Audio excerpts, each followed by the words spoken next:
በማጅራት መቼ ተመትቼ አውቃለሁ?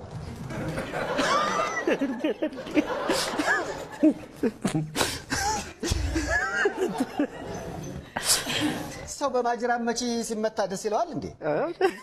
የተፈለቀለክ እኮ ነው። በደም ስማ፣ ለመቀጥቀጥ ብቻ አይደለም አቅም የሚያስፈልገው ለመቀጥቀጥም ነው። ስለዚህ ደርሶብሃል? አዎ በደም።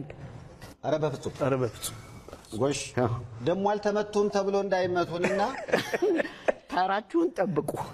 እኔስ እንደ አምቧ እስኪያስጋት ሳይ ነው። ባለፈው ነግሬሃለሁ አይደል? አዎ። የዛሬ ስንት ዓመት ነው? ምላሴ ብቻ ነው አቧራ ያልነካው። አቤት ዱላ፣ አቤት ዱላ! ዘንድሮ የኛ ሰው ሼም የለውም።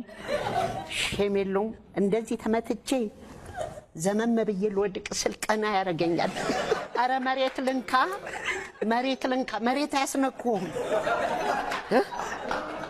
ደግሞ ዘንድሮ እንደው የቅሪ በለም ፈጣሪ እንጂ አስቸጋሪ እኮ ነው። ሰይፉ ሆድ ውስጥ የ30 ብር ወርቅ አለ ካልኩኝ የ60 ብር ጩቤ ገዝተው ነው የሚመጡት። ከብዛት እናገኘዋለን ብለው እና ያኔ የተመቷትን መቼም ማረሳት። በማጅራት መቼ ተመትቼ አውቃለሁ?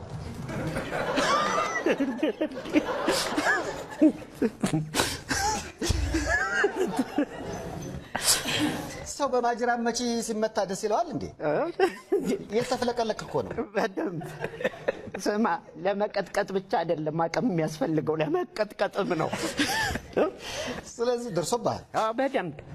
ኧረ በፍጹም ጎሽ፣ ደሞ አልተመቱም ተብሎ እንዳይመቱንና ተራችሁን ጠብቁ። እኔስ እንደ አምቧ እስኪያስጋት ሳይ ነው። ባለፈው ነግሬሃለሁ አይደል? አዎ። የዛሬ ስንት ዓመት ነው? ምላሴ ብቻ ነው አቧራ ያልነካው። አቤት ዱላ፣ አቤት ዱላ! ዘንድሮ የኛ ሰው ሼም የለውም።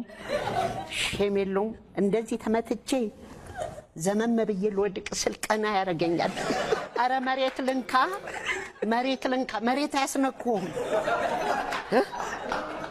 ደግሞ ዘንድሮ እንደው የቅሪ በለም ፈጣሪ እንጂ አስቸጋሪ እኮ ነው።